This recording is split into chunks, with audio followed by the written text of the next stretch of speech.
বিসমিল্লাহির রহমানির রহিম। আসসালামু আলাইকুম ওয়া রাহমাতুল্লাহ। আল-আমিন ইসলামিক মিডিয়া যুগ শ্রেষ্ঠ হক্কানি উলামায়ে কেরামদের নতুন নতুন আলোচনা পেতে আমাদের চ্যানেলটি এখনই সাবস্ক্রাইব করে সাথে থাকুন।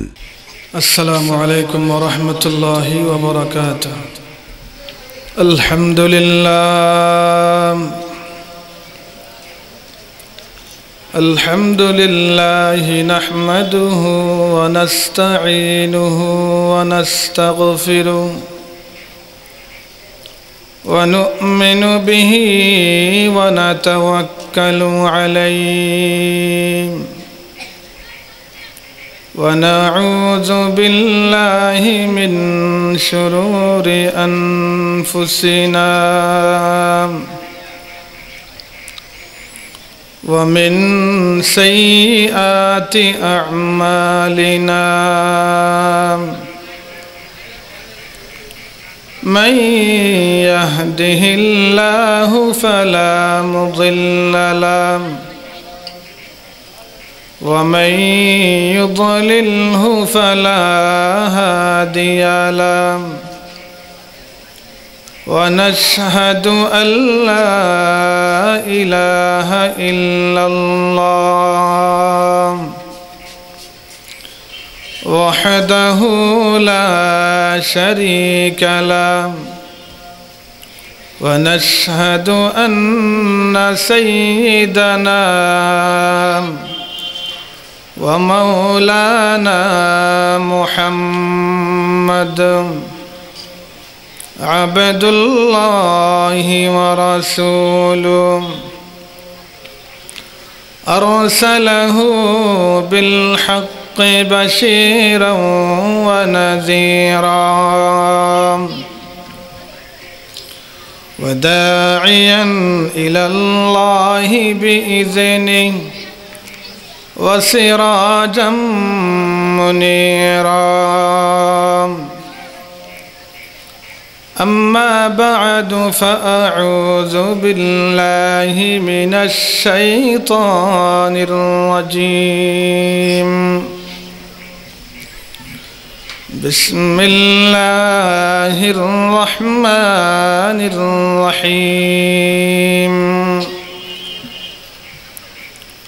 وما كان المؤمنون لينفروا كافة فلولا نفر من كل فرقة منهم طائفة ليتفقهوا في الدين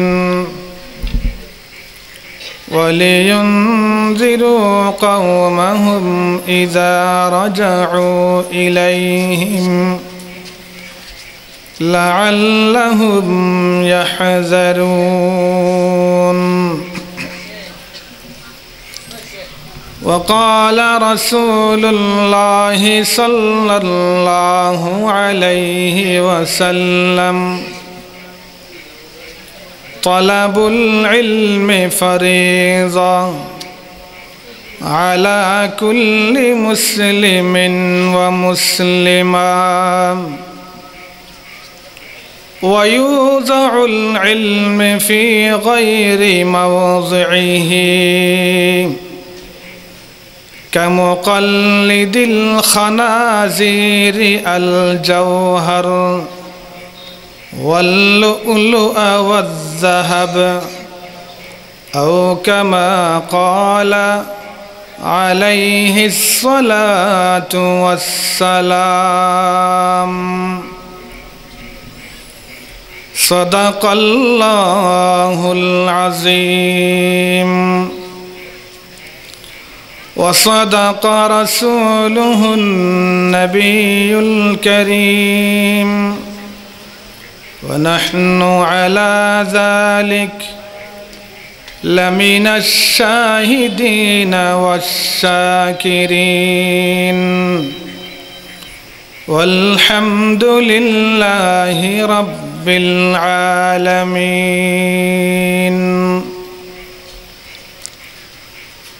নবীজির শানে মুহাব্বতের সাথে দরুদ শরীফ পড়ি। আল্লাহুম্মা সাল্লি আলা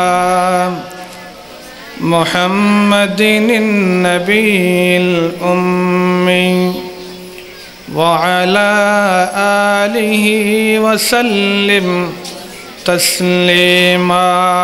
জুমার দিন আসরের নামাজের পরে ফরজের মুসল্লা থেকে ওঠার পূর্বে ৮০ বার এই দরুদ পড়লে আল্লাহ তাআলা ৮০ বছরের গুনাহ মাফ করে দেন এবং ৮০ বছরের নফল ইবাদতের সওয়াব আমলনামায় দান করেন। শর্ত হলো জুমার দিন পড়তে হবে, আসরের নামাজের পরে ফরজের মুসল্লা থেকে ওঠার পূর্বে ৮০ বার পড়তে হবে। আবার পড়ি আল্লাহুম্মা সাল্লি আলা মুহাম্মাদিন নবিয়িল উম্মি ওয়া আলা আলিহি ওয়া সাল্লিম তাসলিমা। আল্লাহুম্মা সাল্লি আলা মুহাম্মাদিন নবিয়িল উম্মি وعلى آله وسلم تسليما। رزينا قسمة الجبار فينا لنا علم وللأعداء مال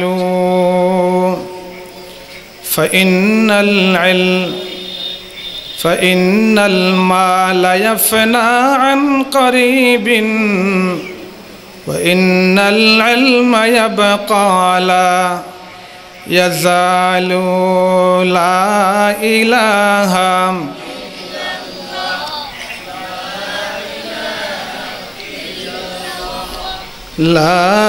إله إلا الله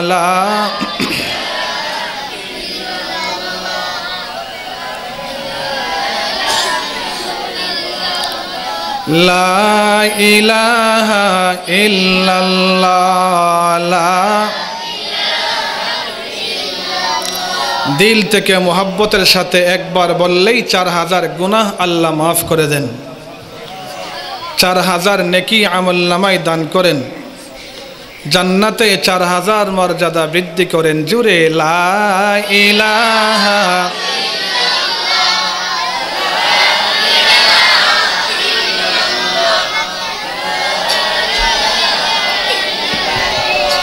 লা ইলাহা ইল্লাল্লাহ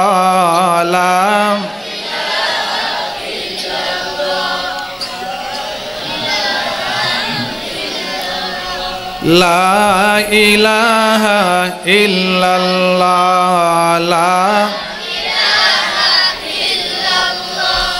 मुझको फ़क़त तुझसे हो मोहब्बत, मुझको फ़क़त तुझसे हो मोहब्बत, खल्क़ से मैं बेज़ार रहूं, खल्क़ से मैं बेज़ार रहूं, अब तो रहे बस तादो में आखिर विरद ज़बाई मेरे इलाह ला इलाहा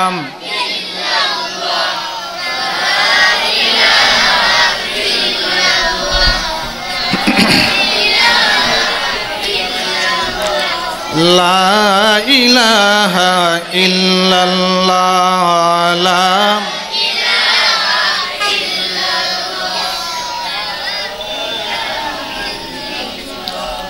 ला इलाहा इल्लल्लाह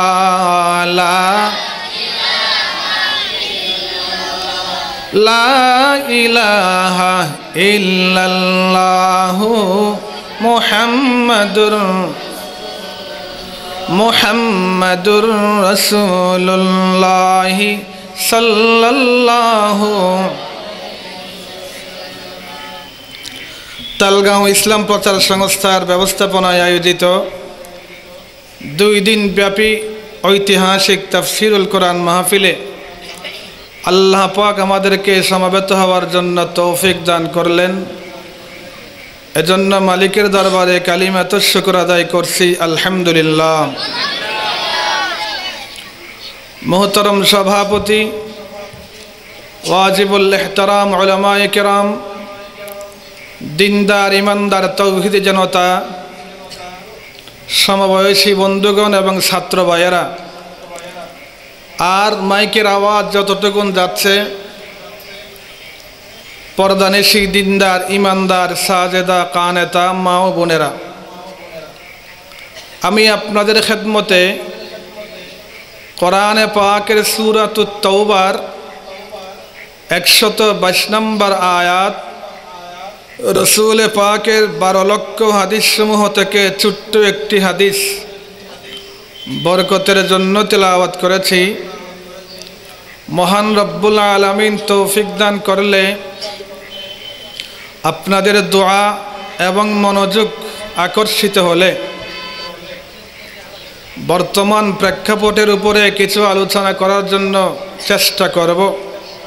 ওয়ামা তৌফিকি ইল্লা বিল্লাহ, আলাইহি তাওয়াক্কালতু ওয়া ইলাইহি উনীব। মাইকের আওয়াজ যতটুকুন যাচ্ছে, মুসলমান দিনদার ইমানদার যুবক আর বৃদ্ধরা এবং মহিলা সমাজ যদি মাইকের আওয়াজের সাথে থাকেন, কিছু এমন কথাও আল্লাহ পাক শোনাইতে পারেন যেগুলো আমাদের দৈনন্দিন জীবনের প্রতিটা পরতে পরতে কাজে লাগবে। যারা মাহফিলে আসতে পারেন নাই, আমি অনুরোধ করব অন্তত মাইকের আওয়াজের সাথে থাকেন। আমরা যেহেতু এখন একটি দ্বীনী প্রতিষ্ঠানের পরিবেশে বসা, বলেন তো দেখি, এই মাদ্রাসার মধ্যে যেই সমস্ত ছাত্ররা লেখাপড়া করে, কিতাবের ভাষায় হাদিসের ভাষায় তাদের নাম কি? তালেবে ইলম। কি নাম? তালেবে ইলম। ইলম শব্দের অর্থ কি? তালেব শব্দের অর্থ কি? তালেব শব্দের সংক্ষেপে অর্থ হলো অন্বেষণকারী। আর ইলম কাকে বলা হয়?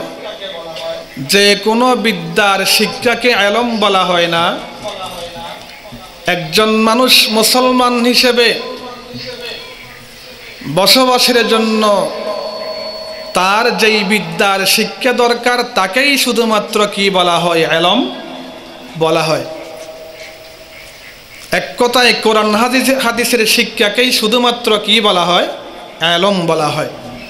দুনিয়ার অন্য কোনো শিক্ষাকে, অন্য কোনো বিদ্যাকে ইলম বলা হয় না। কাজেই এখানে যারা ইলম অন্বেষণ করে তাদের নাম তালেবে ইলম। এই তালেবে ইলমদের মর্যাদা কোরআন হাদিসে এত বেশি, যাদের মর্যাদার উপরে প্রধানমন্ত্রী আর প্রেসিডেন্ট পর্যন্ত পৌঁছতে পারে নাই।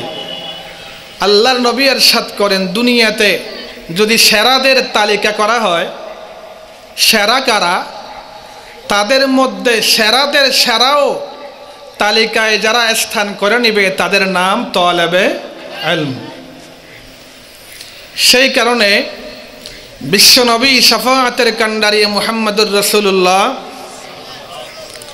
সাল্লাল্লাহু আলাইহি ওয়াসাল্লাম ইরশাদ করেন, যেই ব্যক্তি ইলম অন্বেষণ করার জন্য কোনো পথে উঠল, সে যত পথ অতিক্রম করতে থাকবে, আল্লাহ পাক ইলম অন্বেষণকারী তালেবে ইলমকে জান্নাতের দিকে তাকে তত দ্রুত নিয়ে যাবেন, পৌঁছাই দেবেন। সুবহানাল্লাহ, একটু জোরে জোরে বলেন।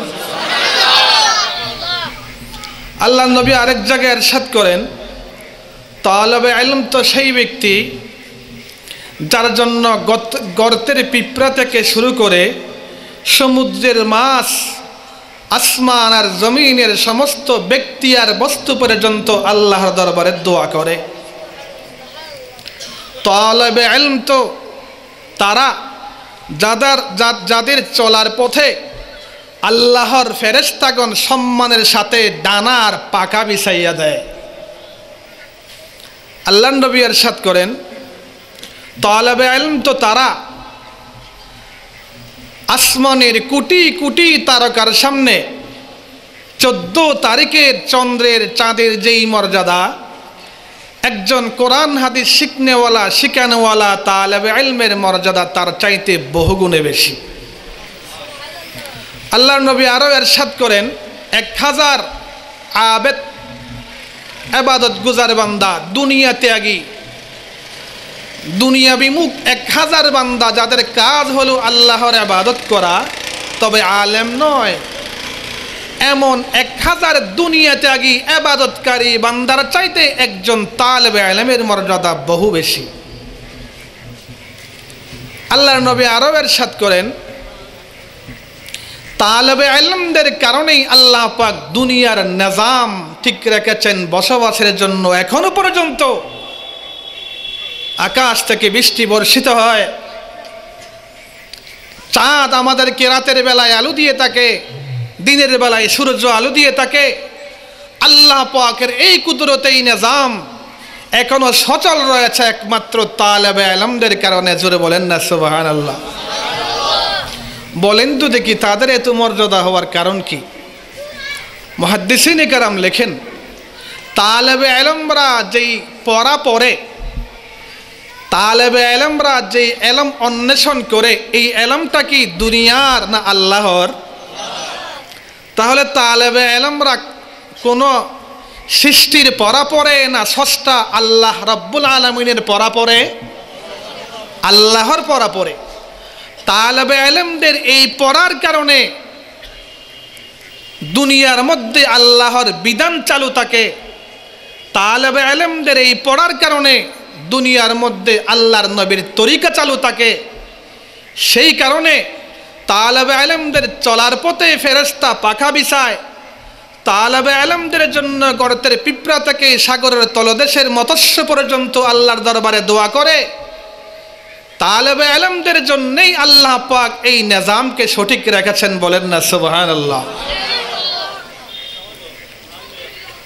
কোরআনে পাকের সূরাতুত তাওবার 122 নম্বর আয়াতেও তালেবে ইলমদের কথা আল্লাহ বলেছেন। আল্লাহ বলেন, ওয়ামা কানাল মুমিনুনা লিয়ানফিরু কাফা ফালাউলা نفر من كل فرقة منهم طائفة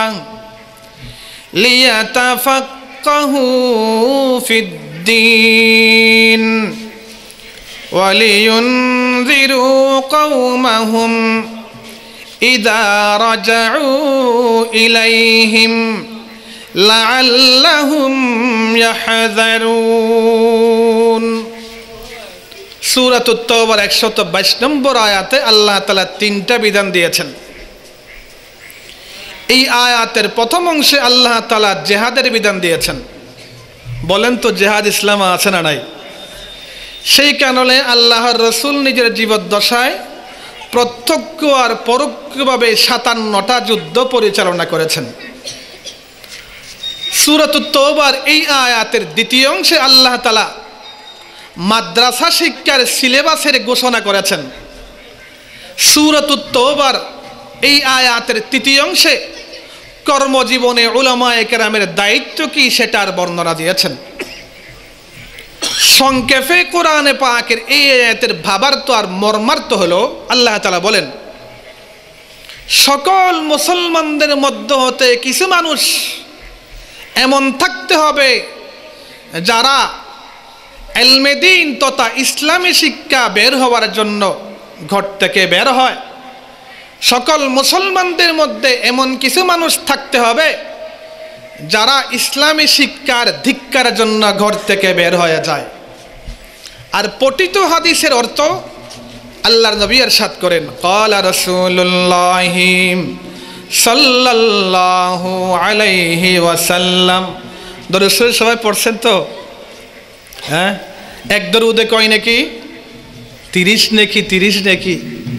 একবার দরুদ পড়তে রাসূলের শানে আল্লাহ পাক রহমত বর্ষণ করেন কয়টা? 10টা। আর গুনাহ মাফ করে দেন কয়টা? 10টা।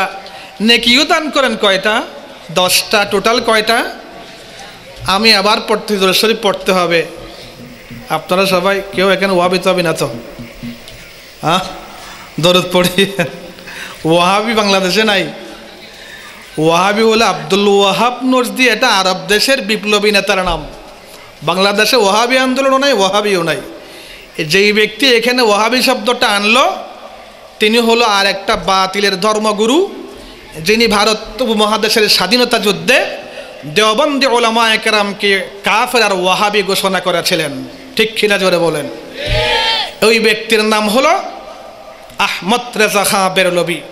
এই লোকটি ছিল ভারত উপমহাদেশে ইংরেজের দালালি কর্ণওয়ালাদের 1 নাম্বার ব্যক্তি। সেই কারণে তাদের কথা মতো সেই ওয়াহাবি বাংলাদেশে নাই।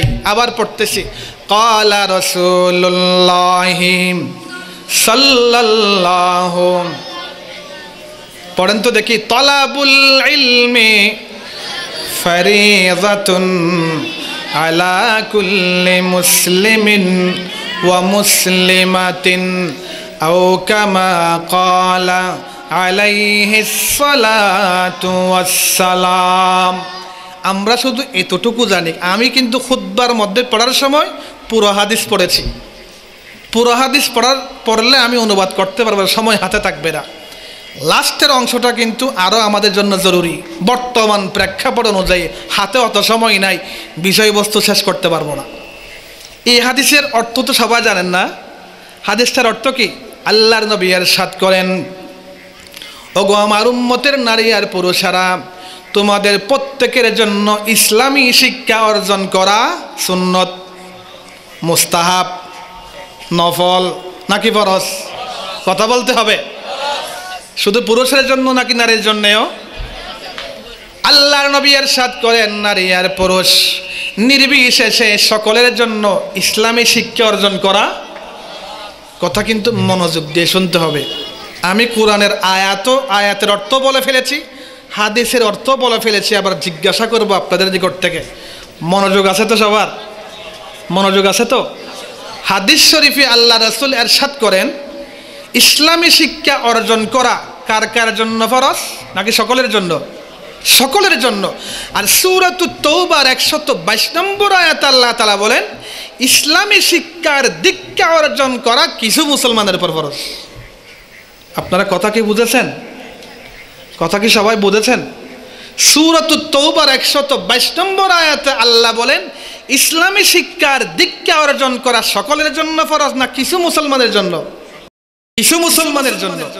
সূরাতুত তাওবার 122 নম্বর আয়াতে আল্লাহ বলেন, ইসলামী শিক্ষার দীক্ষা অর্জন করা কিছু মুসলমানের জন্য ফরজ। আর হাদিস শরীফে রাসূল বলেন, কিছু মুসলমানের জন্য না সকলের জন্য। কথা কি আপনারা বুঝেছেন? এখন জিজ্ঞাসা হলো, বিষয় হলো একটা ইলম, শিক্ষা অর্জন করা। সেই একটা বিষয়ের উপর আল্লাহর রাসূল বলেন এক ধরনের বিধান, আর কোরআনের আয়াতে আল্লাহ বলেন আর এক ধরনের বিধান। কারণটা কি? রহস্যটা কি? বোঝার দরকার আছে না নাই?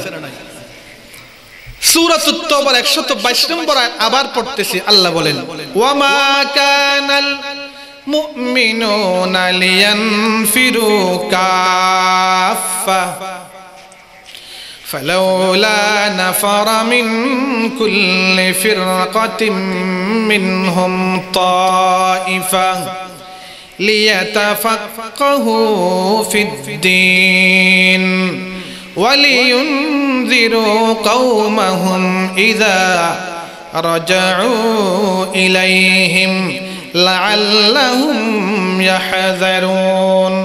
সূরাতুত তাওবার 122 নং আয়াতের দ্বিতীয় অংশে আল্লাহ তাআলা বলেন, কিছু মুসলমানের জন্য ইসলামী শিক্ষার দীক্ষা অর্জন করা ফরজ। কিন্তু হাদিসে পাকের মধ্যে আল্লাহর নবী ইরশাদ করেন, কিছু মুসলমানের জন্য নাকি সমস্ত মুসলমানের জন্য? কথা বলতে হবে, কিছু মুসলমান না সমস্ত মুসলমান? ক্বালা রাসূলুল্লাহ সাল্লাল্লাহু আলাইহি ওয়াসাল্লাম, তলাবুল ইলমি ফরিযাতুন আলা কুল্লি মুসলিমিন ওয়া মুসলিমাতিন। বিষয় হলো একটা, সেটা হলো ইলম শিক্ষা করা।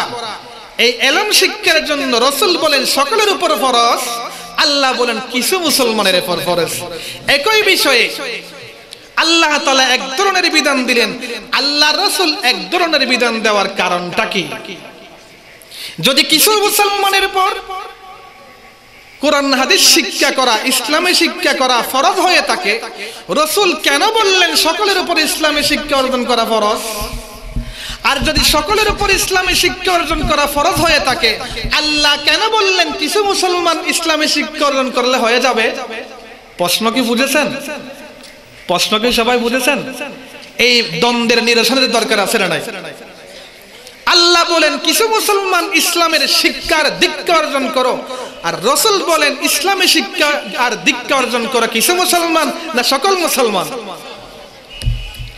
এই দ্বন্দ্বের নিরসনের জন্য, উত্তর বোঝার জন্য প্রধানতম একটা কথা মনে রাখতে হবে, ইসলামী শিক্ষার প্রধানতম স্তর হলো তিনটা। ইসলামী শিক্ষার প্রধানতম স্তর কয়টা? তিনটা।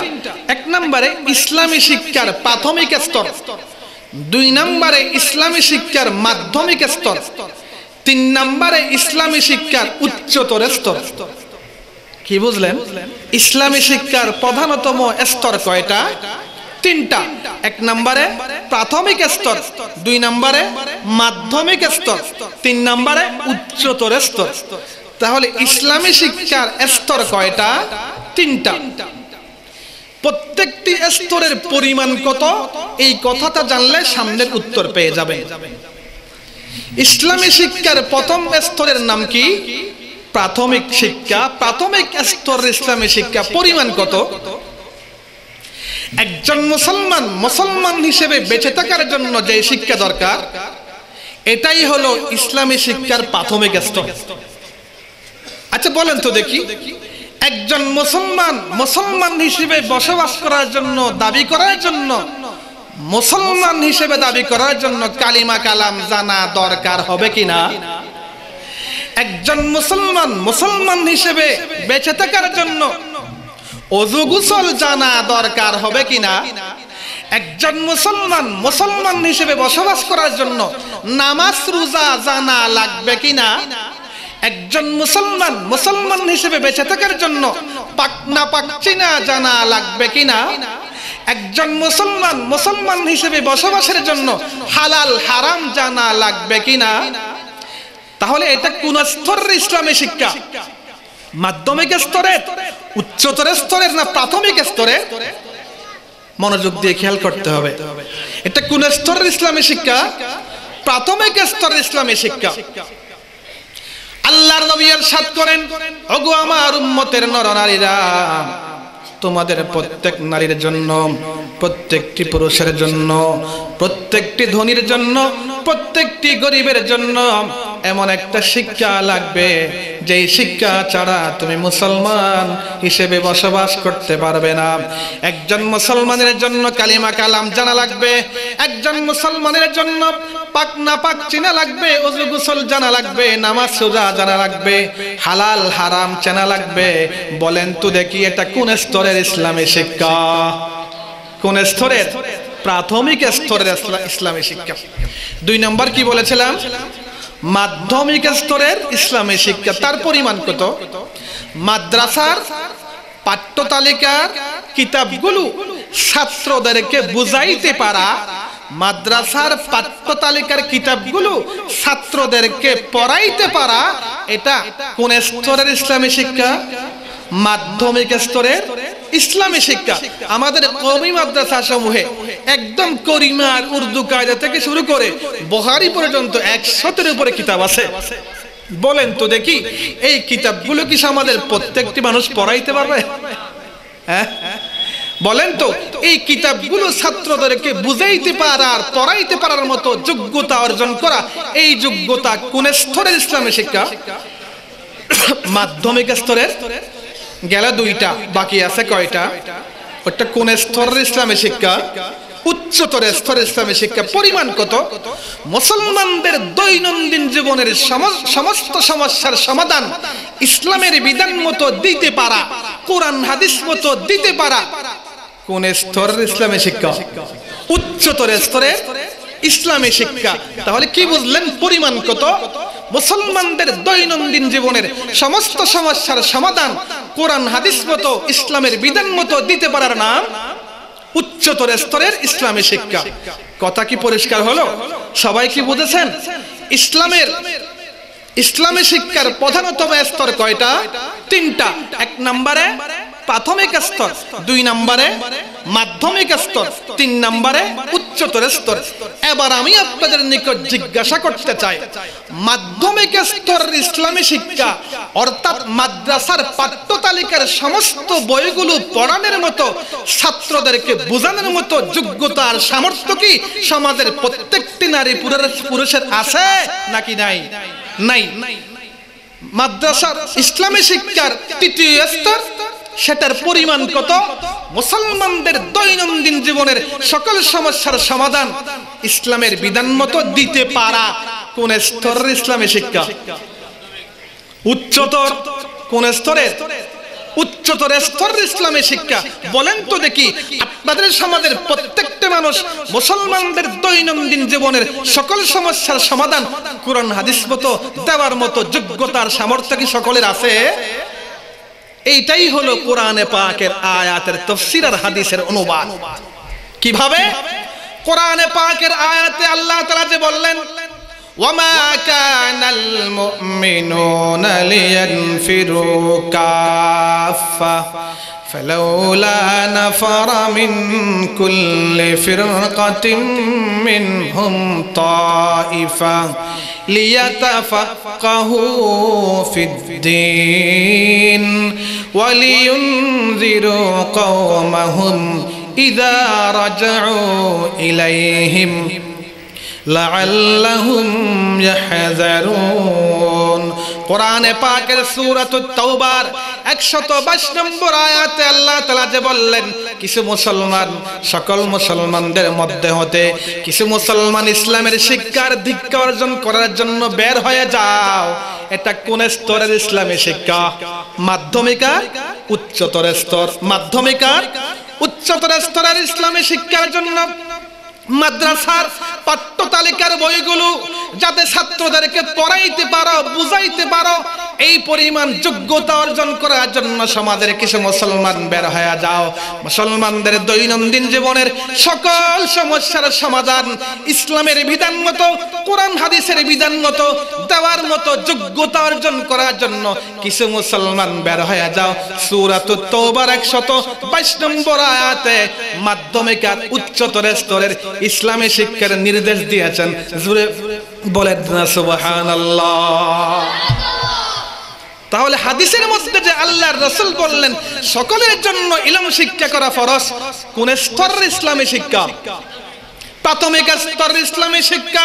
হাদিসে পাকে আল্লাহ নবী ইরশাদ করেন, তুমি মুসলমান হওয়ার দাবি করলে কালিমা শিখতে হবে, কালিমা কালাম জানতে হবে, কালিমায়ে তাইয়্যিবা জানতে হবে, 5 কালিমা জানতে হবে, দোয়ায়ে কুনুত জানতে হবে, আত্তাহিয়া জানতে হবে, দরুদ শরীফ জানতে হবে। তুমি মুসলমান হওয়ার দাবি করলে তোমাকে ওযু গোসল জানতে হবে, ওযুর ফরজ কয়টা জানতে হবে, গোসলের ফরজ কয়টা জানতে হবে। তুমি যদি মুসলমান হওয়ার দাবি করো তোমাকে নামাজ রোজা চিনতে হবে, হালাল হারাম জানতে হবে, পাক না পাক জানতে হবে। বলেন তো দেখি এটা কোন স্তরের ইসলামী শিক্ষা? প্রাথমিক স্তরের ইসলামী শিক্ষা। শুধু পুরুষদের জন্য শিক্ষা ফরজ নাকি নারীদের জন্যও? আর জোরে, নারীদের জন্য ফরজ কিনা? ক্বালা রাসূলুল্লাহি সাল্লাল্লাহু আলাইহি ওয়াসাল্লাম তালাবুল ইলমি ফরিযাতুন আলা কুল্লি মুসলিমিন ওয়া মুসলিমাতিন আও কামা ক্বালা আলাইহিস সালাতু ওয়াস সালাম। নারীদের জন্য শিক্ষার ব্যবস্থা বর্তমানে আছে না নাই? আপনাদের পাশের লোক আমার জেঠা আল্লামা আব্দুল মালিক হালিম দামাত বারাকাতুহুম পীরকাদের একটা মাহফিলে ওলিকুল শিরোমণি আল্লামা আলী আহমদ বলবি হুজুর রহমতুল্লাহ আলাইহি বলেছিলেন, আমার বাবা, আমার বেটা, আমার ছেলে, আমার সন্তান আব্দুল মালিক হলো জামানার মুজাদ্দিদ।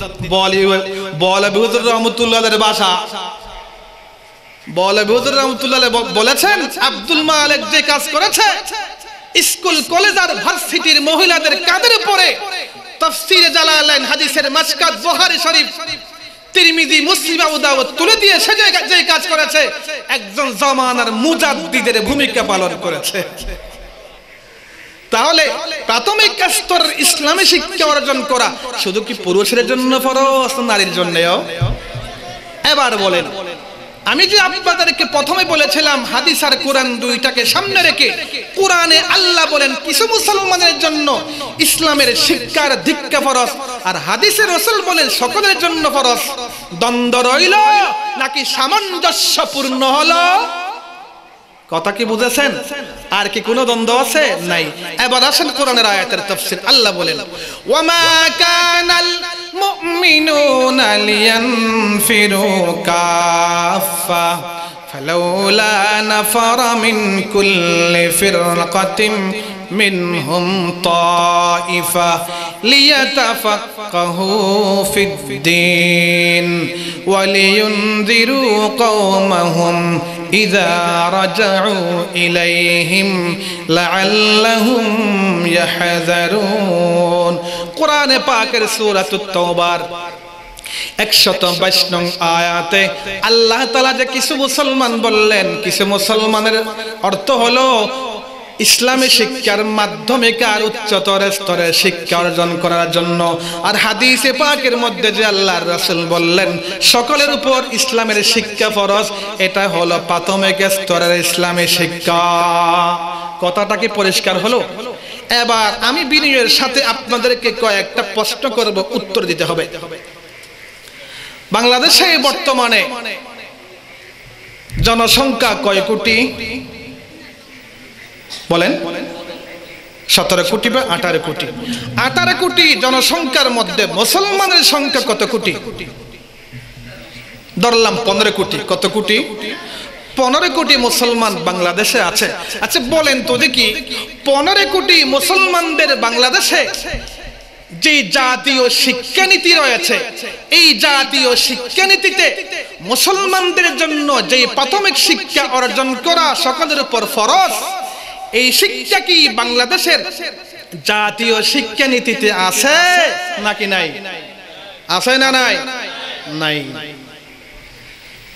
15 কোটি মুসলমানদের বাংলাদেশে যে শিক্ষানীতি হওয়া দরকার, রাসূল বলেন ইসলামের প্রাথমিক শিক্ষা অর্জন করা, কালিমা কালাম জানা, নামাজ রোজা জানা, ওযু গোসল জানা, পাক না পাক চিনা, হালাল হারাম চিনা, হালাল হারাম চিনা, প্রত্যেকটি মুসলমান নারী আর পুরুষের জন্য ফরজ। এই বিধান কে দিয়েছে? আল্লাহ এবং রাসূল দিয়েছেন। বলেন তো, জাতীয় শিক্ষানীতিতে যদি আমাদের জন্য এই শিক্ষা অর্জন করার ব্যবস্থা না থাকে, তাহলে আল্লাহ রাসূলের বিধান দেওয়া ফরজ বিধান আদায় হচ্ছে না প্রতিনিয়ত লঙ্ঘন হইতেছে?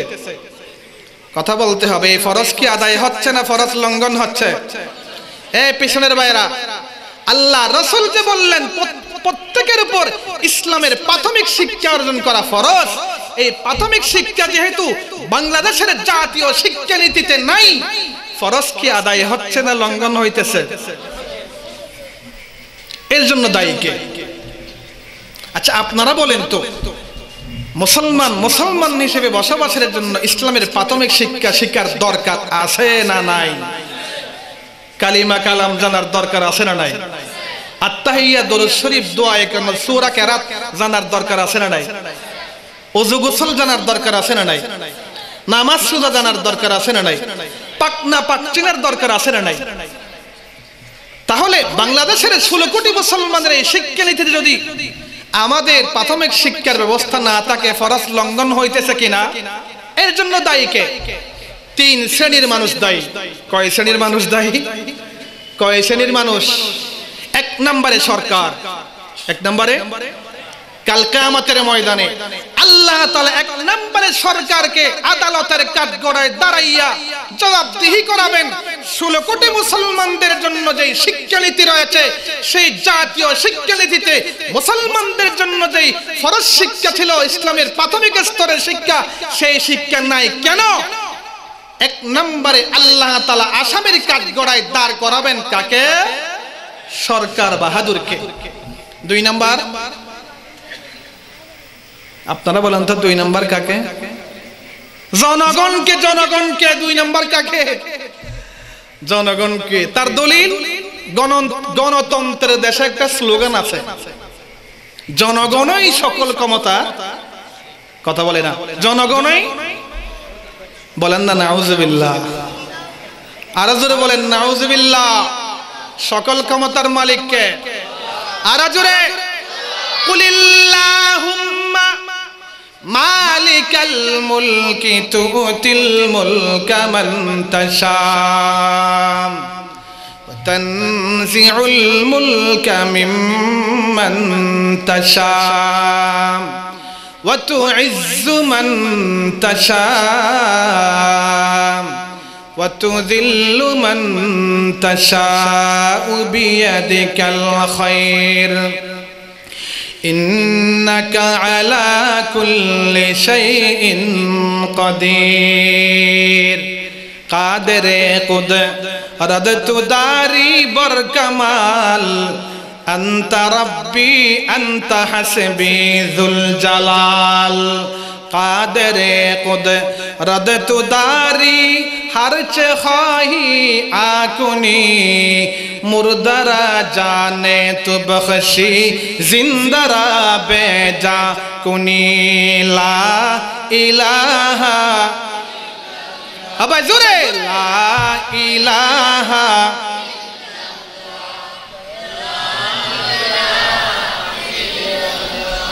ला इलाहा इल्लल्लाह ला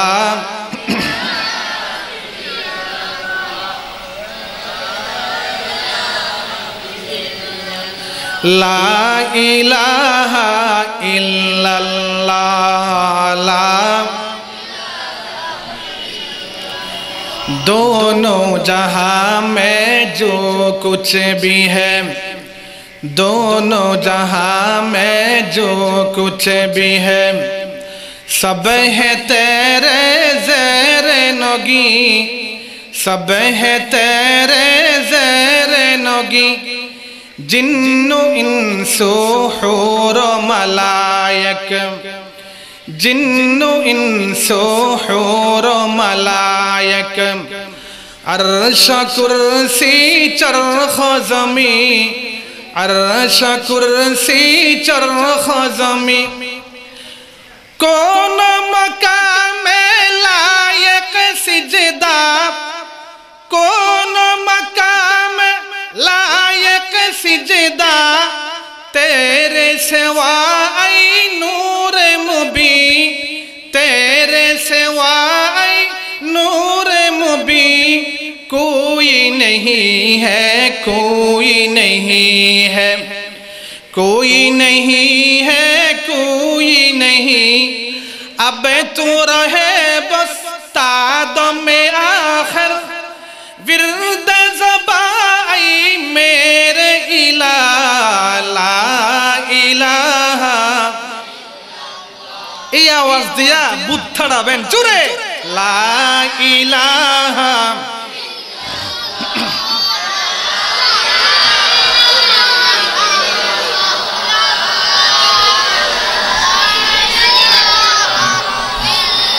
লা ইলাহা ইল্লাল্লাহ লা ইলাহা লা ইলাহা ইল্লাল্লাহ লা ইলাহা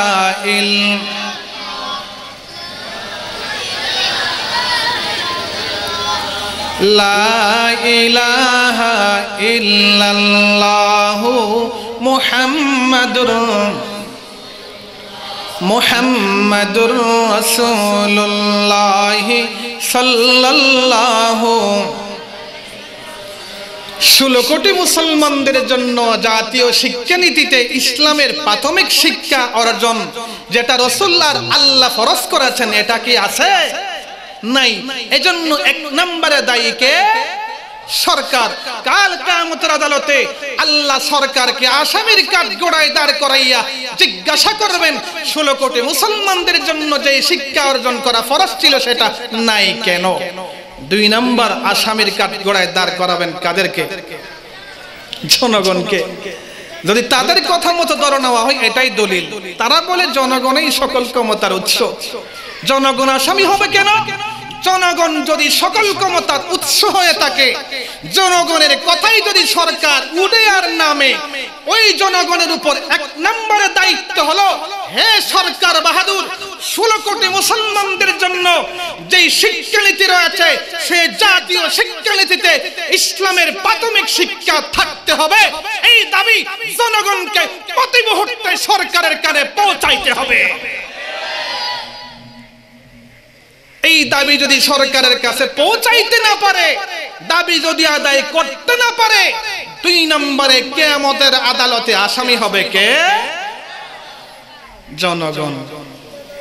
3 নম্বর, আরেক শ্রেণীর লোক, ইসলামের প্রাথমিক শিক্ষা যেটা সকলের উপর ফরজ ছিল, আল্লাহর রাসূল বলেন নারী আর পুরুষ সকলের জন্য ইসলামের প্রাথমিক শিক্ষা অর্জন করা ফরজ। এই শিক্ষা বাংলাদেশের জাতীয় শিক্ষানীতিতে 16 কোটি মুসলমানদের এই দেশে নাই কেন? 3 নম্বর, আসামি করবেন আল্লাহ তাআলা উলামায়ে কেরামকে। কাদেরকে? কথা বলতে হবে, কাদেরকে? কিন্তু আপনারা বলেন, বাংলাদেশের কোন জনগণ, বাংলাদেশের একজন আপামর জনসাধারণ সত্যিকারের মুসলমান উলামায়ে কিয়ামতের আদালতে আসামি বানাইতে পারবেন? কথা বুঝেন নাই? বাংলাদেশের কোন মুসলমান কি কাল কিয়ামতের আদালতে উলামায়ে কেরামকে আসামি বানাইতে পারবেন? আল্লাহর কসম একবার, আল্লাহর কসম 2 বার, আল্লাহর কসম 3 বার, আপনারা কেউ কাল কিয়ামতের আদালতে যতটুকু পর্যন্ত মাইকের আওয়াজ যাইতেছে, একজনও কোন একজন আলেমকে কিয়ামতের আদালতে আসামি বানাইতে পারবেন না। আপনি বলবেন দলিল কি? আমি বললাম দলিল হলো তালগাঁও মাদ্রাসা। ঠিক কি না জোরে বলেন?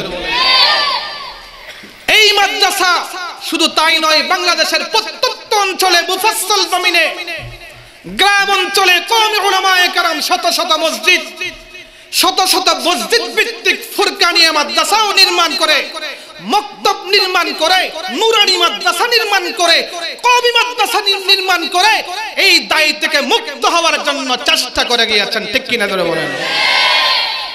সেই কারণে বাংলাদেশের কোন জনগণ 16 কোটি মুসলমানদের মধ্যে একজনও কোন উলামায়ে কেরামকে আসামির কাঠগড়ায় দাঁড় করাইতে পারবেন না। বিশেষ করে আমাদের কওমি উলামায়ে কেরাম বিভিন্ন মসজিদের ইমামতিতে আছেন না নাই? আচ্ছা বলেন তো দেখি, মসজিদে যেই সমস্ত ইমাম সাহেবান ইমামতি করে, মুয়াজ্জিনরা মুয়াজ্জিনি করে, ঠিকমতো কি মাসের শেষে তারা বেতনগুলো পায়? কথা বলে না। বাংলাদেশের মধ্যে চাকরিজীবীদের মধ্যে সবচাইতে নিম্নমানের চাকরি হলো ইমামতি আর মুয়াজ্জিন। জাতিসংঘের রিপোর্ট। সারা বিশ্বে, সারা পৃথিবীতে, আগে সৌদি আরবে সারা ছিল, মক্কা মদিনা আলহামদুলিল্লাহ এখনো ঠিক আছে। এই কওমি উলামায়ে কেরাম,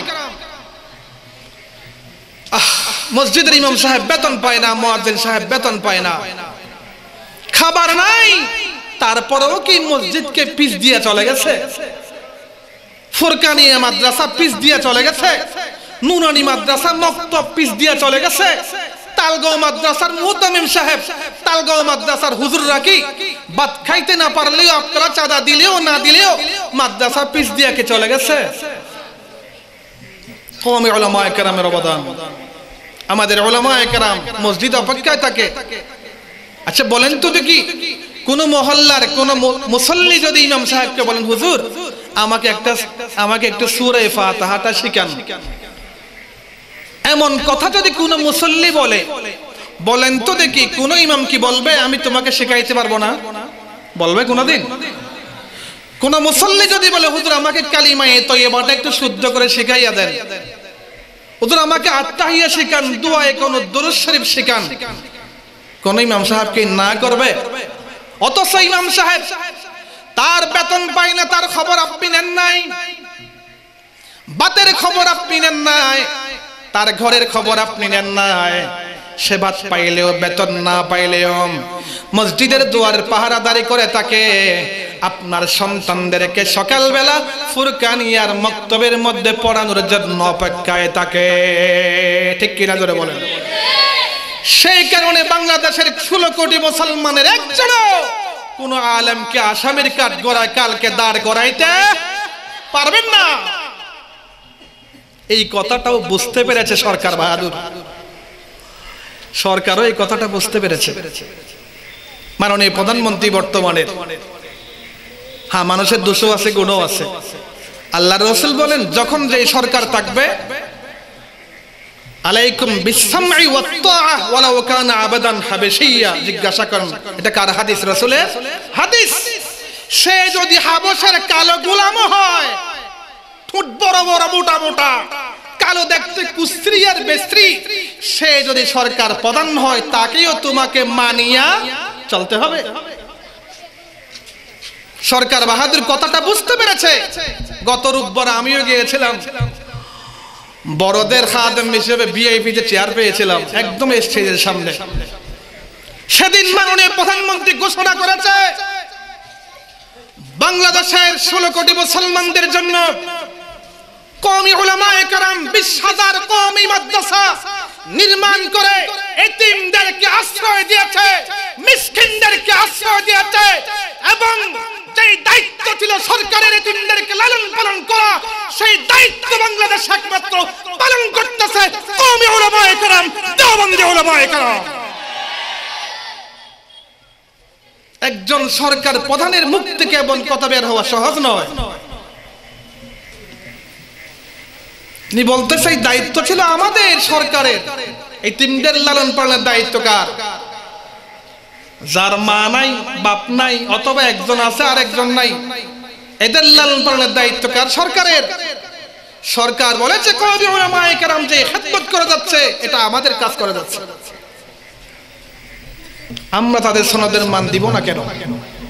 আমার বড় আব্বা মাওলানা আব্দুল মালিক হালিম সর্বপ্রথম যখন মহিলা মাদ্রাসা শুরু করে, ওরে উলামায়ে কেরাম তার বিরুদ্ধে এমন লাগলো। আর তৎকালীন পাকিস্তানের জ্ঞান মুফতি আজম মুফতি কিফায়াতুল্লাহ রাহমাতুল্লাহি আলাইহি তিনি ফতোয়া লিখলেন, শরঈ পর্দা ঠিক থাকলে মহিলা মাদ্রাসা অবৈধ হওয়ার, নাজায়েজ হওয়ার কোনো কারণ নাই। বর্তমানে মাওলানা আব্দুল মালিক হালিমের এই মিশন সারা বাংলাদেশে একযোগে চালু হয়ে গেছে, বলেন না সুবহানাল্লাহ। আমাদের মাদ্রাসা আগে মহিলা মাদ্রাসা ছিল না, এখন আলহামদুলিল্লাহ মহিলা মাদ্রাসা মেশকাত পর্যন্ত এবছর চলতেছে। আগামী বছর আমাদের মহিলারা বুখারী শরীফ পড়বে আলহামদুলিল্লাহ। আমরা সভাও দিয়েছি, এই ডিসেম্বর মাসের 6 তারিখ বৃহস্পতিবার মহিলা মাহফিল, মহিলারা ওয়াজ করবে। আর ডিসেম্বর মাসের 7 তারিখ শুক্রবার পুরুষ মাহফিল, পুরুষরা ওয়াজ করবে। কারণ ইসলামের প্রাথমিক শিক্ষা অর্জন করা যেইভাবে পুরুষের জন্য ফরজ, সেইভাবে নারীর জন্যও ফরজ।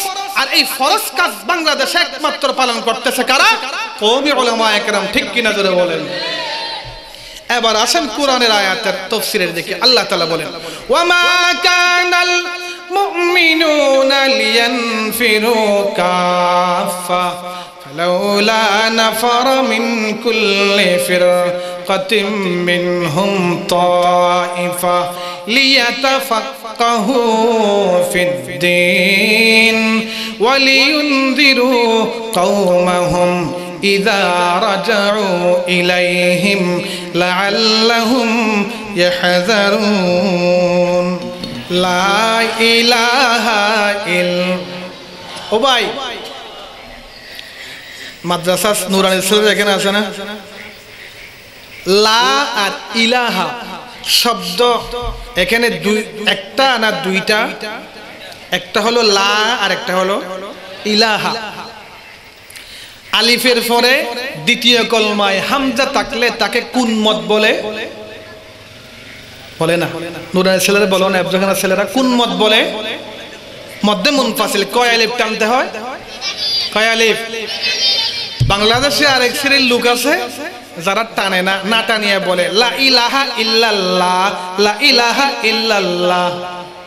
নাউজুবিল্লাহ বলেন নাই, কারণ অর্থ বুঝেন নাই, অর্থ বুঝেন নাই। যদি লাম, লামের পরে আলিফ কি 3 আলিফ না টানিয়া লা ইলাহা যদি বলেন, তাহলে ঈমান থাকবে না ভারত চলে যাবে? তার কারণ কি? লা ইলাহা মানে কোনো এলাহ নাই, ইল্লাল্লাহ একমাত্র আছেন সে কে?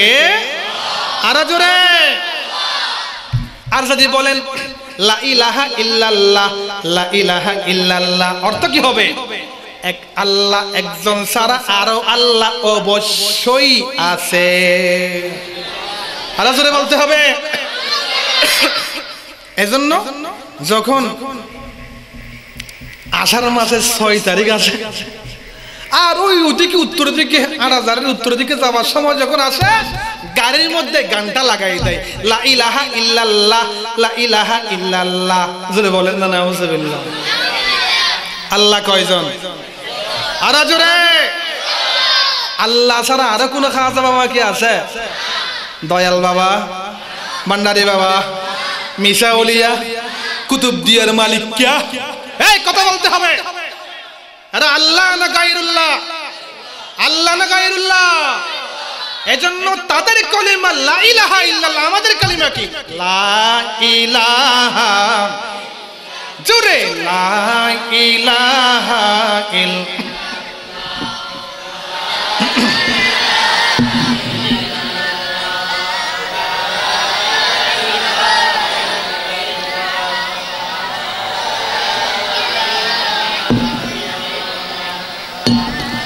কালিমার দ্বিতীয় অংশ সবাই তো প্রথম অংশ শিখে ফেলছেন, দ্বিতীয় অংশ সবাই জানেন? কথা বলে না। দ্বিতীয় অংশ সবাই জানেন? একটু শুদ্ধ করে পড়েন তো,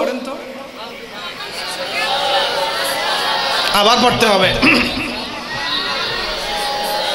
উমা, আপনারা তো কারি আব্দুল বাহাজের মতো পড়লেন, তারা কিন্তু এইভাবে পড়তে জানে না। মুহাম্মদ রাসূল আল্লাহ, মুহাম্মদ রাসূল আল্লাহ। নাউজুবিল্লাহ বলেন নাই, অর্থ বুঝেন নাই। যদি মুহাম্মাদুর রাসূল না বলিয়া মুহাম্মদ রাসূল আল্লাহ এই কথা বলা হয়, অর্থ কি হবে? যিনি মুহাম্মদ তিনিই আল্লাহ, তিনিই রাসূল। নাউজুবিল্লাহ। আরো আস্তে আস্তে বলেন। আজকে আপনাদেরকে ধরার জন্য আবুরাজা পুলিশ পাঠাবে। এখানে শিরিক বেলাতের ওয়াজ করছেন তো, পুলিশ পাঠাবে আজকে ধরার জন্য আবুরাজা। এ ভাই, মুহাম্মদ রাসূল আল্লাহ না মুহাম্মাদুর রাসূলুল্লাহ?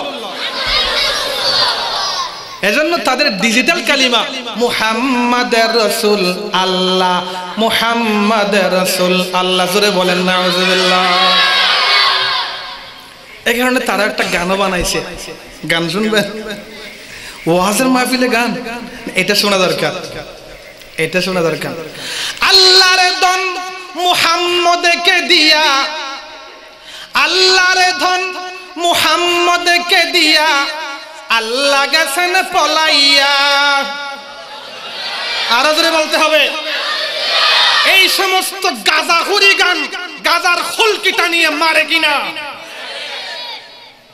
ডিজিটাল করিমে পড়ে তো মোহাম্মদ আল্লাহ, আল্লাহ আল্লাহ পাক ওই সমস্ত ভণ্ডদের খপ্পর থেকে আমাদেরকে হেফাজত করুন। এজন্য আমাদের কালিমা তাদের মতো হবে না। লা ইলাহা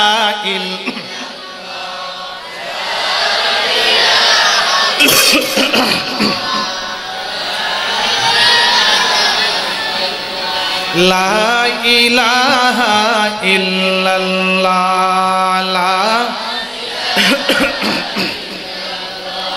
ও ভাই, আল্লাহর দন আল্লাহ কয়জনকে দিছে? আল্লাহর দন আল্লাহ কয়জনকে দিছে? কাউকে দিছে নি? ওরা তো বলে নবী নাকি আলেমুল গায়ব, নবী নাকি হাজির নাজির। আল্লাহর কিছু কিছু দন নবীকে দিয়া বানাইয়া নূর বানাইয়া দিছে। নাউজুবিল্লাহ বললেন। এজন্য তারা গাজাখুরি গান মারে। আল্লাহ ইয়াযু বিল্লাহ। ও ভাই, সাধারণ সমাজের মুসলমানেরা, কওমি উলামায়ে কেরাম না থাকলে আপনাদের ঈমান আমলের কোনো ব্যবস্থা থাকতো না।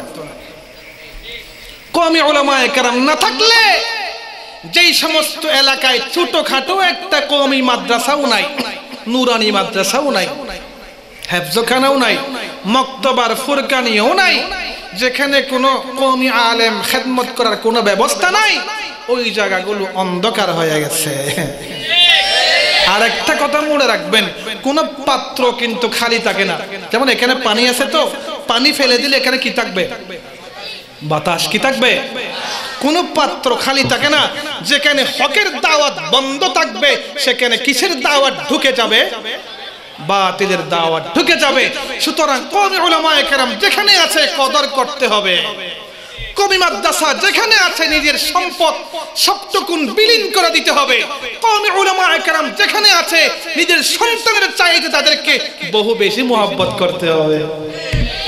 ওয়ামা কানাল মুমিনুনা লিয়ানফিরু কাফা فلولا نفر من كل فرقة منهم طائفة ليتفقهوا في الدين ولينذروا قومهم إذا رجعوا إليهم لعلهم يحذرون। আচ্ছা বলেন তো, কওমি মাদ্রাসা সনদের মান ঘোষণা হলো কিনা? সবকিছু চূড়ান্ত হয়ে গেছে। কিন্তু আল্লামা আহমদ শফী ওখানে যাওয়ার পূর্বে একটা জরুরি মিটিং আমিও ছিলাম।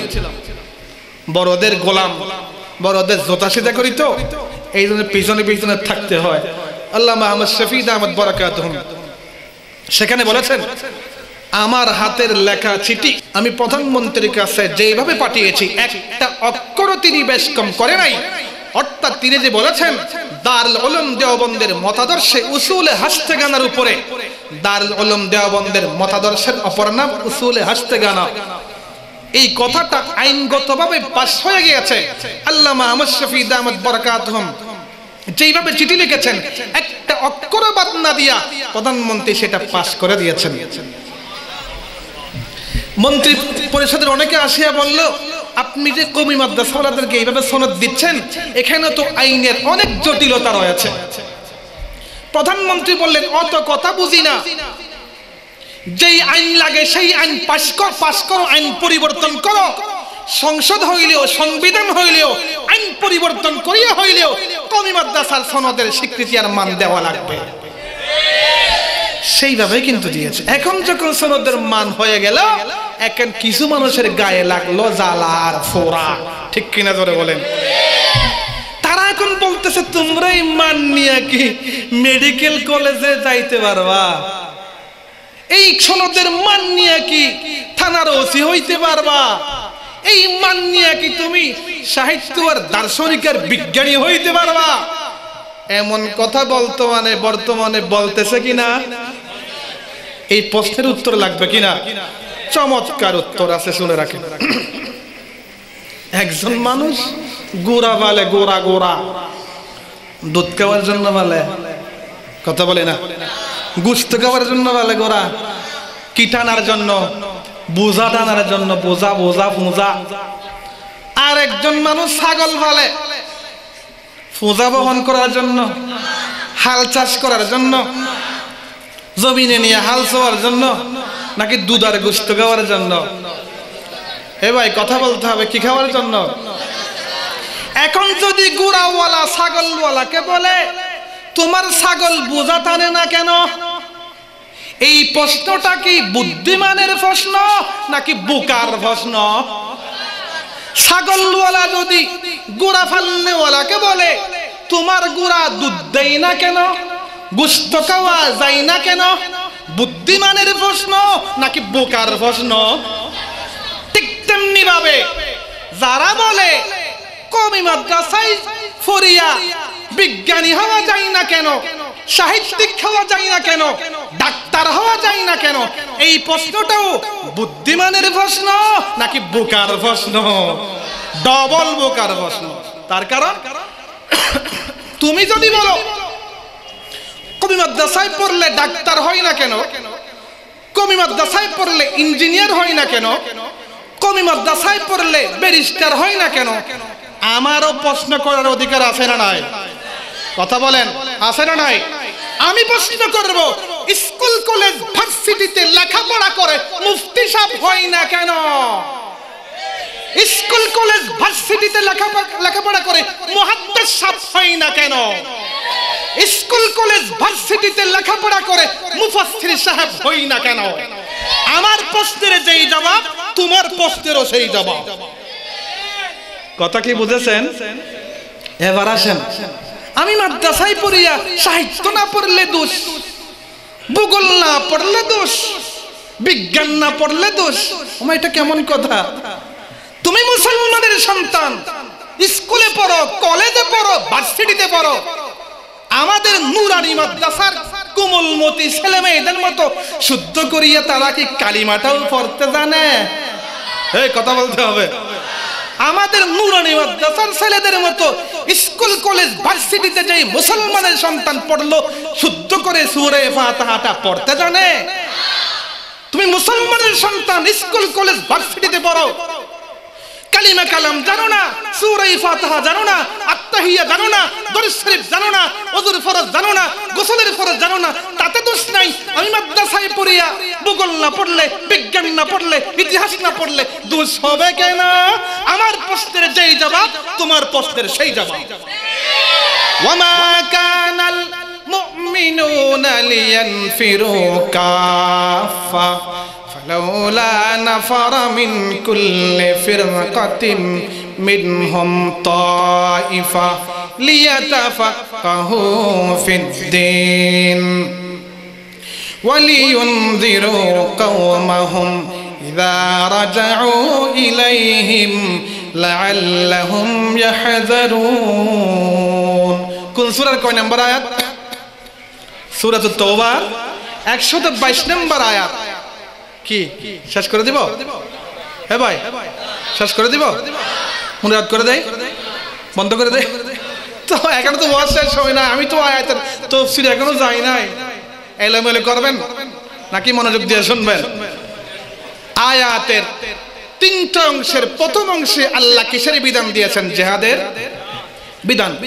দ্বিতীয় অংশে আল্লাহ তাআলা মাদ্রাসার সিলেবাস প্রণয়ন করেছেন। বলেন না সুবহানাল্লাহ। কোন মাদ্রাসার সিলেবাস? কওমি মাদ্রাসার সিলেবাস প্রণয়নকারী কে?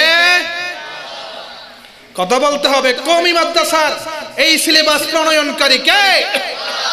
যেহেতু কওমি মাদ্রাসার সিলেবাস আল্লাহ প্রণয়ন করেছেন, কওমি মাদ্রাসার প্রথম বিল্ডিং, প্রথম প্রতিষ্ঠাও আল্লাহ তাআলা করিয়েছেন কার মাধ্যমে? মুহাম্মাদুর রাসূলুল্লাহ, মুহাম্মাদুর সাল্লাল্লাহু আলাইহি। সূরাতুত তাওবার 122 নম্বর আয়াতের দ্বিতীয় অংশে আল্লাহ তাআলা মাদ্রাসা শিক্ষার সিলেবাস বর্ণনা করেছেন। এই কথাটা বোঝার জন্য আমি আপনাদেরকে এতটুকু ভূমিকা সাজাইছি। এই কথাটা না বুঝলে কিন্তু মজা পাবেন না। দ্বিতীয় অংশে আল্লাহ বলেন, ওয়ামা কানাল মুমিনুনা লিয়ানফিরু কাফা ফালাউলা নাফারা মিন কুল্লি ফিরকাতিন মিনহুম তাইফা লিয়াতাফাক্কাহু ফিদ্দীন। এ ভাই, কোরআন পড়লে সব আছে না নাই? এক অক্ষরে কই নাকি? অর্থ না বুঝিয়া পড়লেও সব আছে না নাই? ওযু সারা পড়লেও সব আছে না নাই? পড়েন তো, লিয়াতাফাক্কাহু ফিদ্দীন, এটা পড়েন শুধু। আবার লিয়াতাফাক্কাহু ফিদ্দীন, আল্লাহ তাআলা লিয়াতাআল্লামু ফিদ্দীন বলেন না, কি বলেছেন? বিশ্ববিখ্যাত একটা তাফসীরের কিতাব, 80 খণ্ড বিশিষ্ট, 30 খণ্ড বিশিষ্ট, কত খণ্ড? 30 খণ্ড বিশিষ্ট একটা কিতাব তাফসীরের, যেটা লেখা হয়েছে স্পেনের মধ্যে। বর্তমানে স্পেন শাসন করতেছে মুসলমান না খ্রিস্টান? এই স্পেন এক সময় 800 বছর পর্যন্ত মুসলমানদের শাসনের অধীনে ছিল। এই স্পেনের মাটিতে একটা তাফসীরের কিতাব লেখা হয়েছে 30 খণ্ড বিশিষ্ট, তার নাম তাফসীরে কুরতুবী। কি নাম? আর এই স্পেন যখন মুসলমানদের অধীনে ছিল, সেই স্পেনের মধ্যেই ইমাম বুখারী রাহমাতুল্লাহি আলাইহি বুখারী শরীফ লিখেছিলেন। সুবহানাল্লাহ। বর্তমান এই স্পেন মুসলমানদের হাতছাড়া হলো কেন? এক নম্বরে জাতীয় শিক্ষার মধ্যে ইসলামী শিক্ষাকে আইন করে বন্ধ করা হয়েছে। 2 নম্বরে উলামায়ে কেরামকে শেষ করে দেওয়া হয়েছে। স্পেনের মাটিতে কোনো আলেমকে থাকতে দেওয়া হয় নাই।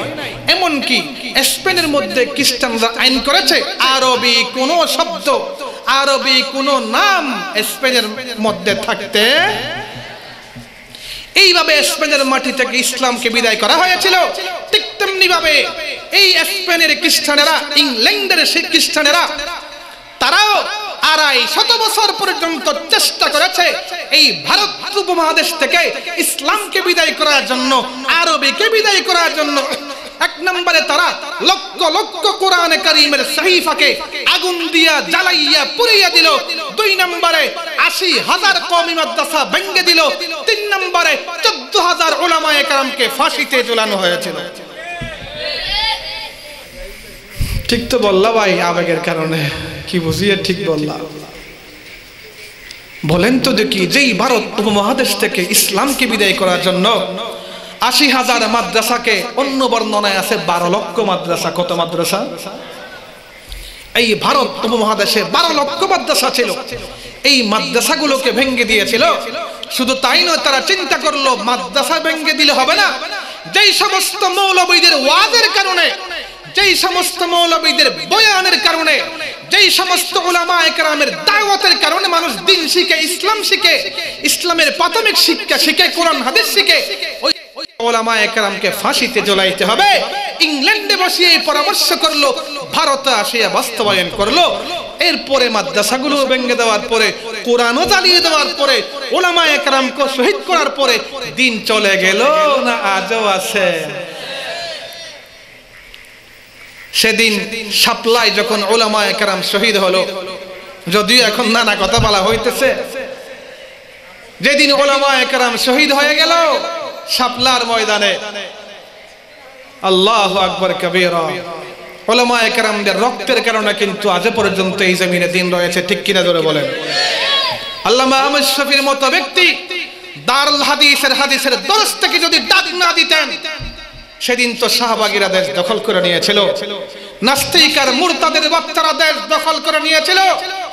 সেই ইংল্যান্ডের খ্রিস্টানের বাচ্চারা, ইসরায়েলের ইহুদির মিশন এখনো পর্যন্ত বাংলাদেশে, বিশেষ করে পার্বত্য চট্টগ্রামে চালু আছে। পার্বত্য চট্টগ্রামে এখন চাকমার, মারমারা, তারা বাংলায় কথা বলে না, তারা প্রত্যেকে এখন ইংরেজিতে কথা বলা শুরু করে দিয়েছে। কারণ তারা, তাদের একমাত্র মিশন হলো আরাকান যেইভাবে তারা দখল করে নিয়েছে, মুসলমানদেরকে বিতাড়িত করে, সেইভাবে পূর্ব তিমুরের মতো, আরাকানের মতো পার্বত্য চট্টগ্রাম যদি দখলে নেওয়া যায়, অদূর ভবিষ্যতে বাংলাদেশের চট্টগ্রামকে গ্রাস করা যাবে। কারণ ঢাকা যদিও বাংলার রাজধানী, আলমের রাজধানী হলো চট্টগ্রাম। চট্টগ্রামের অপর নাম ইসলামাবাদ। এই ইসলামাবাদকে দখল করার জন্য ইহুদি আর খ্রিস্টানদের এজেন্ট এখনো কাজ করতেছে আন্দারমানে, খাগড়াছড়িতে, পার্বত্য অঞ্চলে। কিন্তু স্পষ্ট ভাষায় জানিয়ে দিতে চাই, যারা এখন উলামায়ে কেরামের বিরুদ্ধে ফেসবুকে লেখালেখি করো, উলামায়ে কেরামের বিরুদ্ধে আঙ্গুল তুলো, তোমাকে বুঝতে হবে উলামায়ে কেরাম এই দেশে একদিন আসে নাই।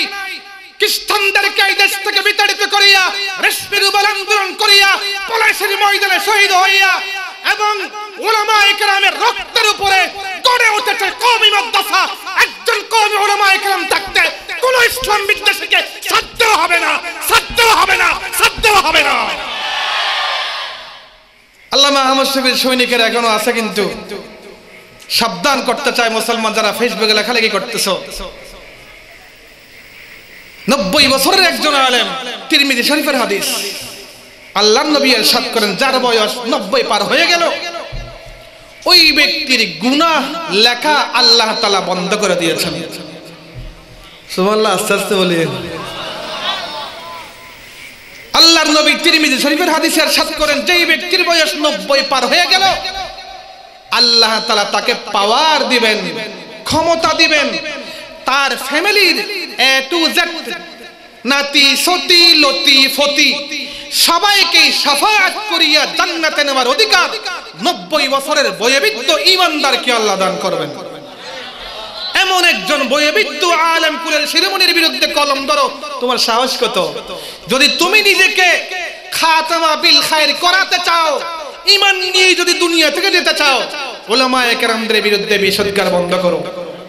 কারণ বর্তমান জামানার আলেম আল্লাহর নবী বলেছেন বনি ইসরায়েলের নবীর সমান।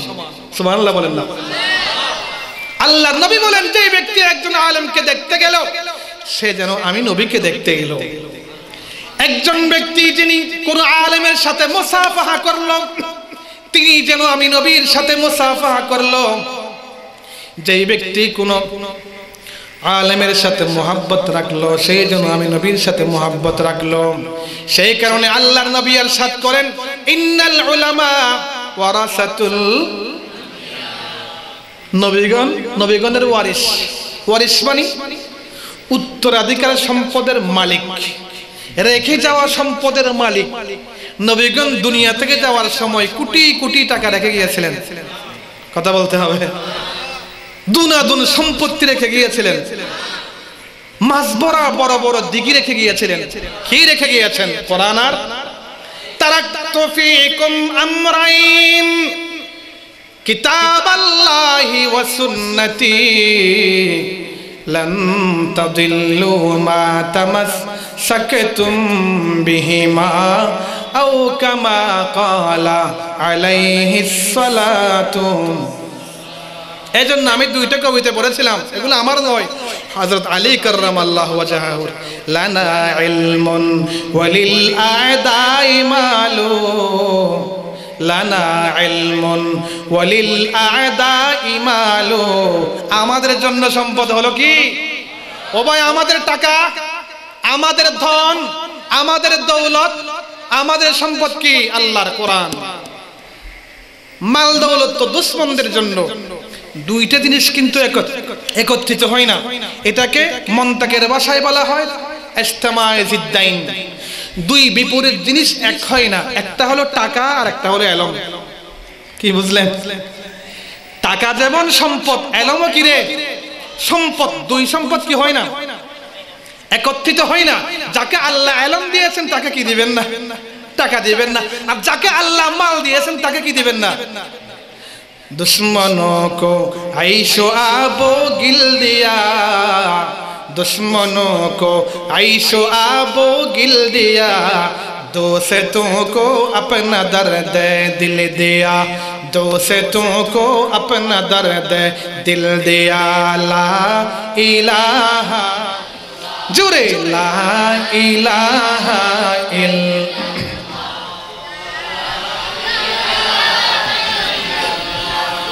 লা ইলাহা ইল্লাল্লাহ, লা ইলাহা, লা ইলাহা ইল্লাল্লাহ, লা। আসমান জমিনের ফেরেশতারা, আসমান জমিনের ফেরেশতারা, চন্দ্র সূর্য নক্ষত্র সকলেই বলে ইল্লাল্লাহ।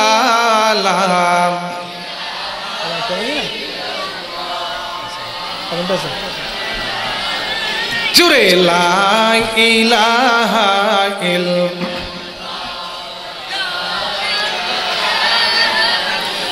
লা ইলাহা ইল্লাল্লাহ।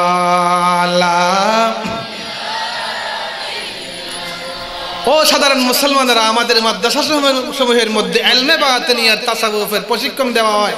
শেষ রাতে মসজিদের মুহতামিম সাহেবকে পরীক্ষা করে দেখিয়েন, পুকুরিয়া মাদ্রাসার মুহতামিম আমার শ্বশুরকে পরীক্ষা করে দেখিয়েন। যেখানেই থাকবে রাতের সময় শেষ রাতে মালিকের দরবারে পাহারাদারি করে। তার একমাত্র কারণ কওমি মাদ্রাসার আধ্যাত্মিক আধ্যাত্মিক প্রতিষ্ঠাতার নাম মুহাম্মাদুর রাসূলুল্লাহ, মুহাম্মাদুর রাসূল। এজন্য আল্লাহর ওলি বলেন আখিরে শব মে উঠা কর, আখিরে শব মে উঠা কর, পেশে মৌলা সিজদা কর, আখিরে শব মে উঠা কর, পেশে মৌলা সিজদা কর, আসতে হো या চিল্লা কর, আসতে হো या চিল্লা কর, লা ইলাহা ইল্লাল্লাহ। কয়বার বলতে হবে? কয়বার? এটা হলো অ্যান্টিবায়োটিক ট্যাবলেট। এরপরে ভিটামিন লাগাইতে হবে 400 বার। ইল্লাল্লাহ ইল, জোরে ইল্লাল্লাহ ইল, ইল্লাল্লাহ ইল্লাল্লাহ ইল্লাল্লাহ। কয়বার? আগে 200, এখন 400, টোটাল কয়শো? এরপরে 600। আল্লাহ আল্লাহ আল্লাহ আল্লাহ আল্লাহ আল্লাহ আল্লাহ আল্লাহ আল্লাহ আল্লাহ আল্লাহ আল্লাহ। আগে 600, এখন 600, টোটাল কয়শো? এরপরে 100। আল্লাহ আল্লাহ আল্লাহ আল্লাহ আল্লাহ আল্লাহ আল্লাহ আল্লাহ। আমল করব তো? আমি আয়াতের আলোচনা আজকে শেষ করি নাই, কারণ মাহফিল আরো বহুত আছে। আমাদের বাড়ির সামনের মাহফিল আগামী শুক্র এবং শনিবার, সবাই যাবেন তো ইনশাল্লাহ। আর আমাদের মাদ্রাসার মাহফিল 6 তারিখ আর 7 তারিখ ডিসেম্বর, আপনাদেরকে দাওয়াত দিচ্ছি। কারণ আমরা আছি 32 দাঁতের ভিতরে জিব্বার মতো, এইদিকে লল্ল বাজে, এইদিকে লল্ল বাজে। এখানে তো আলহামদুলিল্লাহ ফিল তো ইয়া। আমাদের ওলামায়ে কেরাম না খাইয়া বাতের মোছা নিয়া মাদ্রাসা আসিয়া, ঘর থেকে ভাত খাইয়া আসিয়া, মোল্লা আব্দুল সালাম সাহেব আমার মামা কত কষ্ট করেছেন ওনারা, ওনাদের পূর্বরা। আল্লাহ পাক আজকের মাহফিলের সওয়াব সকলের জন্য নাজাতের জরিয়া বানিয়ে দিন। কওমি মাদ্রাসার যে সনদের মান, সনদের যে স্বীকৃতি দেওয়া হয়েছে, এই সনদের মান নিয়ে যাতে আমরা আজীবন বাতিলের মোকাবেলা করতে পারি, আল্লাহ যেন তৌফিক দান করেন। কারণ কওমি উলামায়ে কেরাম সনদের মান টাকার জন্য নিয়েছেন, সরকারি বড় চাকরির জন্য নিয়েছেন, সরকার থেকে বড় উচ্চ বেতনের পেনশন পাওয়ার জন্য নিয়েছেন। আল্লাহর কসম নয়, আমরা সনদের মান একমাত্র নিয়েছি যাতে যেই সমস্ত বাতিলেরা মসজিদের মিম্বর থেকে বাতিলের দাওয়াত দেয়, মাঠে ময়দানে আসিয়া উচ্চ শিক্ষিত হওয়ার গর্ব করে, তাদের দাঁত ভাঙা জবাব দেওয়ার জন্য। ঠিক কিনা জোরে বলেন। ওয়া মা তৌফিকি ইল্লা বিল্লাহ। আসসালামু আলাইকুম ওয়া রাহমাতুল্লাহ।